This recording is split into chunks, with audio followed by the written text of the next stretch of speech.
Assalamualaikum warahmatullahi wabarakatuh. Semoga sahabat Abah Angga semuanya berada dalam lindungan Allah Subhanahu wa Ta'ala. Amin. Kali ini saya akan membuat konten yang berjudul Syarat Menjadi Al-Hikmah atau Paranormal bagi Pemula.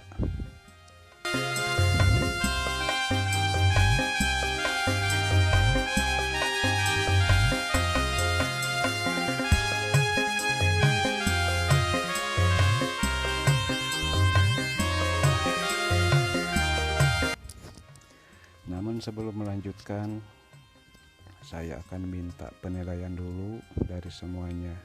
Jika konten saya ini bermanfaat dan ada manfaatnya, silahkan like, share, dan subscribe dulu video ini. Lalu nyalakan tanda loncengnya. Bagi yang sudah subscribe, saya ucapkan terima kasih atas dukungannya terhadap channel Abah Angga Sukabumi.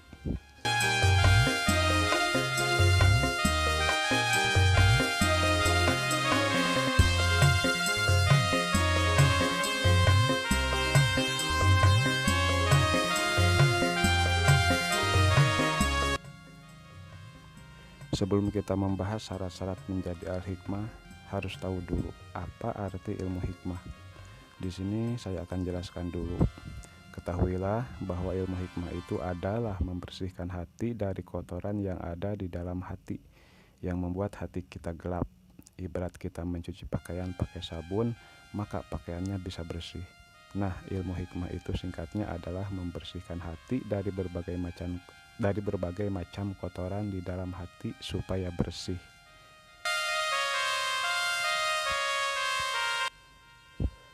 Lalu bagaimana caranya membersihkan hati itu?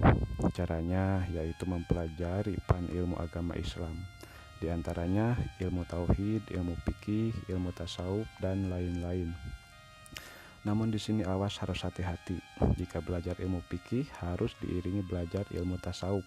Karena jika belajar ilmu fikih tanpa diiringi ilmu tasawuf namanya fasik. Akibatnya nanti akan menyepelekan terhadap ibadah. Istilahnya baik di luar namun di dalam busuk. Sebaliknya, jika belajar ilmu tasawuf harus didampingi dengan ilmu fikih. Karena jika belajar ilmu tasawuf tanpa didampingi ilmu fikih namanya kafir zindik.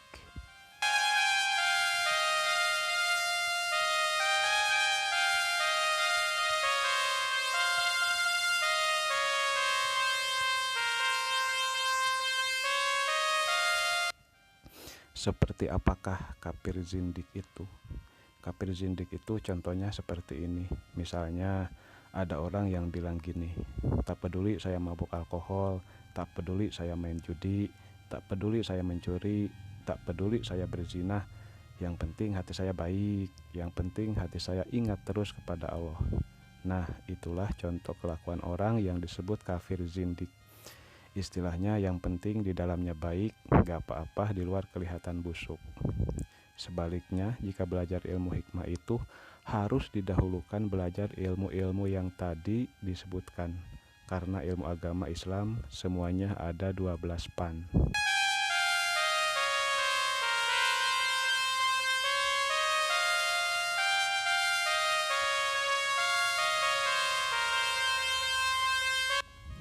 Untuk menghemat waktu, kita langsung saja. Kata Imam Abi Hamid Al-Ghazali dan Imam Abil Abbas Ali Al-Buni dan Sabit bin Quratul Haroni dan Abi Ma'syar Al-Balkhi dan Abu Bakar Al-Khwarizmi dan Khulafa bin Yusuf Ad-Dasmasani dan Salim bin Sabit Al-Baghdadi dan Syekh Abi Hayyillah Al-Marzuki rahimahumullahu wa nafa'ana bi ulumihim wa bi barakatihim, bahwa syarat menjadi al-hikmah itu syaratnya ada 27 macam.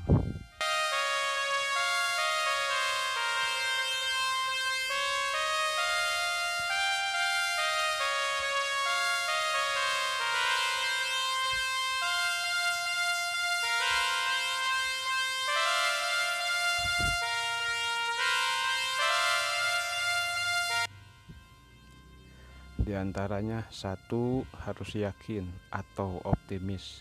gak boleh ragu, harus percaya sama doa kita. Karena hadis Rasul mengatakan, ud'ullaha wa antum muqinuna bil ijabah. Artinya, jika kalian berdoa kepada Allah Subhanahu wa Ta'ala, maka kalian harus yakin bahwa Allah Subhanahu wa Ta'ala akan mengabulkan doa kalian. Nomor kedua, jangan putus asa. Jika belum tercapai tujuan kita, teruskan aja, lanjutkan berdoa, jangan berhenti sampai berhasil. Karena hadis dari Sayyidina Abu Bakar mengatakan, Innallaha yuhibbul mulihin. Artinya, Allah Subhanahu wa Ta'ala menyukai orang-orang yang pantang menyerah dalam berdoa.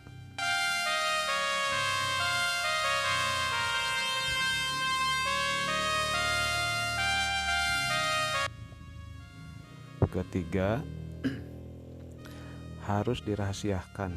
Orang lain gak boleh tahu kita berdoa atau ritual untuk tujuan apa. Jangan dibilang ke orang lain bahwa kita habis baca doa supaya begini dan supaya begitu misalnya. Karena ada hadis Rasul mengatakan, ista'inu ala qodoi hawa ijakum bil kitman. Artinya, bantulah hajat atau tujuan kalian semua dengan cara dirahasiakan ke orang. Misalnya, jika kita punya rencana, maka rencana kita jangan sampai orang lain tahu. Karena jika orang lain tahu rencana kita, akibatnya bisa gagal rencana kita. Nah, dalam berdoa juga harus dirahasiakan.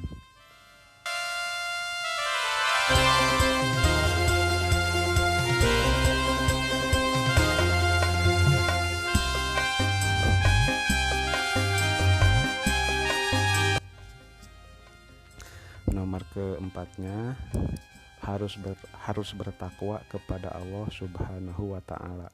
Karena ada hadis Rasul mengatakan, man khofawahu ta'ala sahorolahu kullu syai'i wa ata'ahu. Artinya, barang siapa yang takut kepada Allah Subhanahu wa Ta'ala, maka dia akan ditakuti oleh apapun dan semua akan tunduk dan nurut kepadanya. Dan jika makan, harus makanan yang halal, jangan memakan makanan yang haram, jangan sakiti orang lain, harus sabar jika ada orang yang berbuat jahat terhadap diri kita. Jangan berbohong, ghibah, mengadu domba, harus tetap berkelakuan benar, harus memberikan nasihat kepada orang yang layak dinasihati, baik orang awam atau host. Jangan pilih kasih kepada semua orang, harus menyayangi dan welas asih kepada semua orang.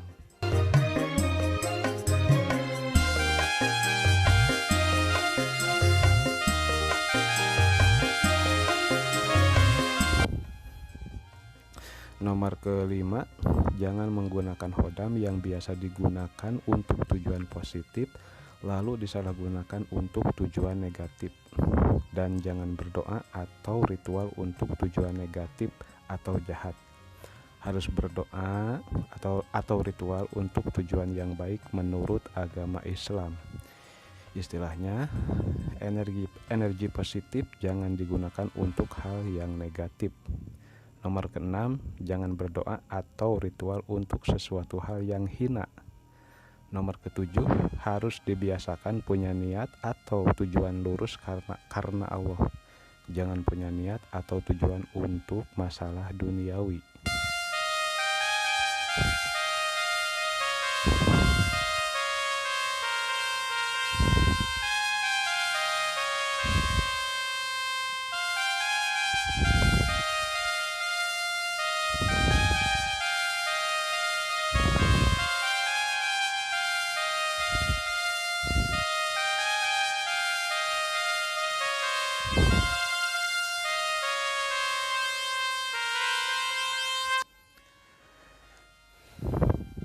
Nomor ke-8, ketika ritual untuk suatu tujuan yang khusus, maka carilah sa'ah yang khusus menurut bintang yang ada 7 macam, yaitu sa'ah Zuhal, Syamsun, Qomar, Marih, Atorid, Mustari, dan Zahroh. Nomor ke-9, ketika berdoa atau ritual harus menjaga dari lupa dan kesalahan ketika membaca doanya. Harus khusyuk atau konsentrasi, lupakan harta benda, lupakan anak dan istri, Jangan merasa sedih dan jangan merasa bahagia, jangan merasa takut. Semua perasaan tadi harus dihilangkan. Nomor ke-10, harus punya doa atau wirid andalan. Jangan membaca doa sambil melihat tulisan doanya, yakni doanya harus sudah hafal, karena jika membaca doa sambil melihat tulisannya akan menghilangkan kehusuan.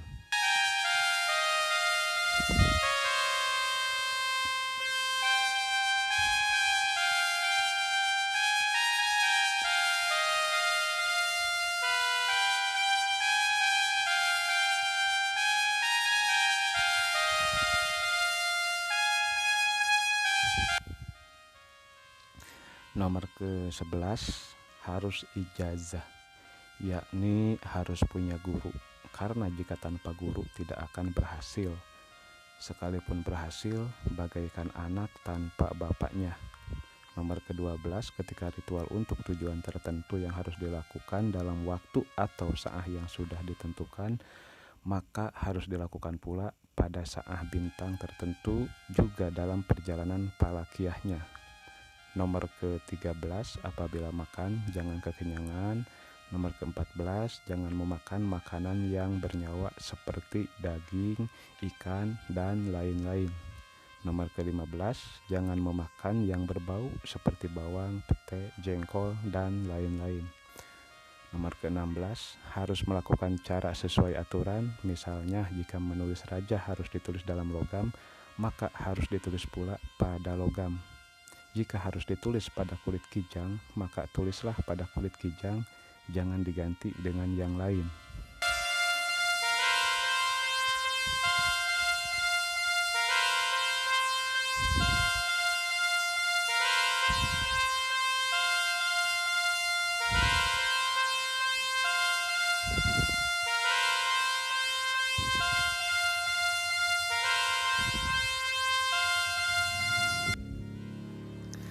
Nomor ke-17,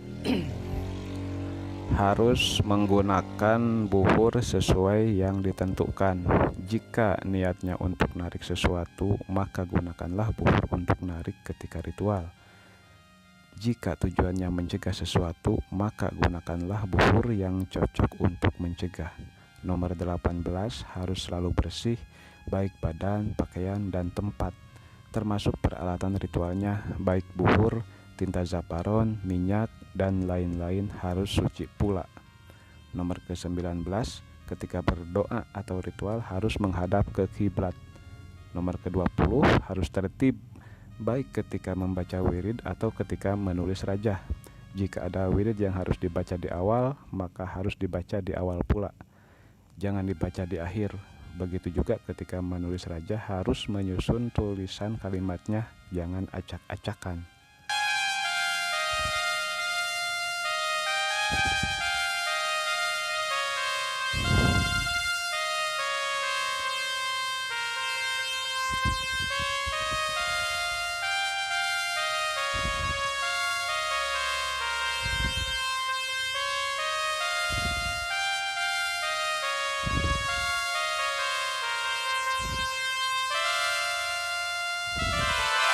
Nomor ke-21, harus selalu memakai kunci doa atau wirid inti di setiap akan melakukan ritual. Nomor ke-22, alat tulis raja harus memakai kolam hindi alias lidi ijuk di pohon aren, karena dalam batang lidi pohon aren ada rahasianya. Nomor ke-23, ketika membaca doa atau wirid harus fasih, dan ketika menulis rajah tulisannya harus bagus, jangan ada kesalahan, karena jika tulisan hurufnya salah maka hodamnya atau energinya tidak akan masuk, dan jika tulisan hurufnya salah maka hodam atau energi atau ruhaninya tidak akan mengakui sebagai wadahnya karena tidak sesuai. Misalnya jika kita membuat wapak yang bentuknya persegi, maka ukuran panjang sisi dan sisi harus sama. Begitu juga wapak yang bentuknya bulat, maka bulatannya harus bulat mulus.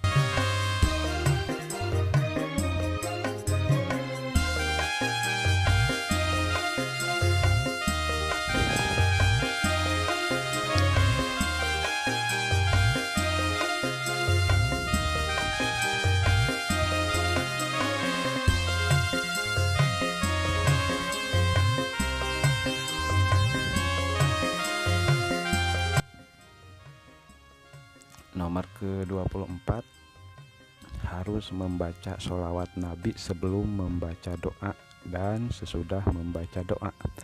Karena ada hadis mengatakan jika ada doa yang diawali dengan membaca sholawat dan diakhiri dengan sholawat, maka doa itu tidak akan ditolak oleh Allah Subhanahu wa Ta'ala. Nomor 25, sebelum ritual harus istikharah dulu agar kita tahu.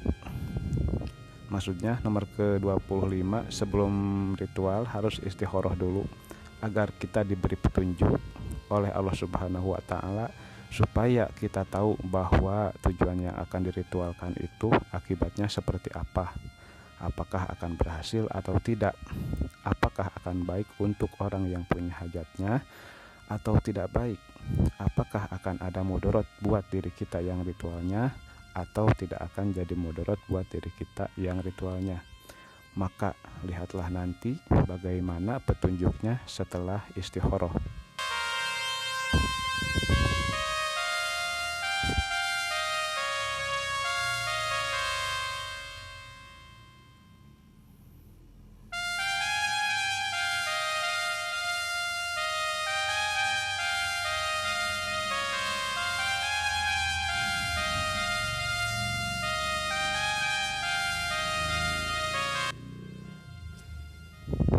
Nomor ke-26, ketika ritual usahakan jangan pada hari atau tanggal mankut.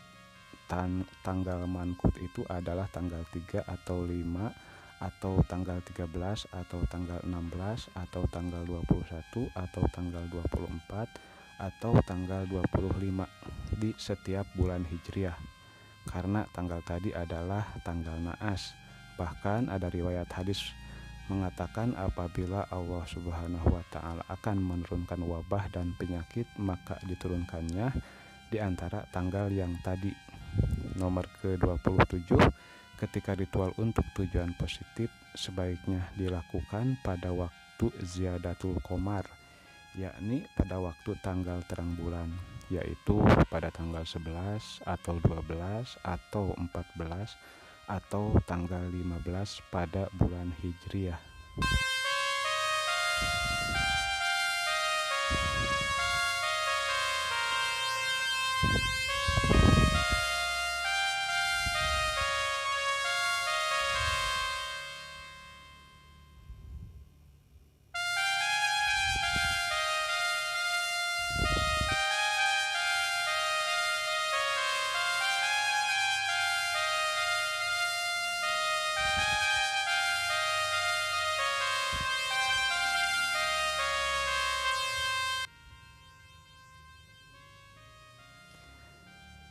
Nah, itulah di antara syarat-syarat untuk menjadi al-hikmah dan menjalani ilmu hikmah.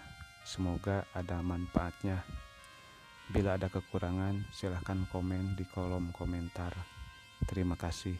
Assalamualaikum warahmatullahi wabarakatuh.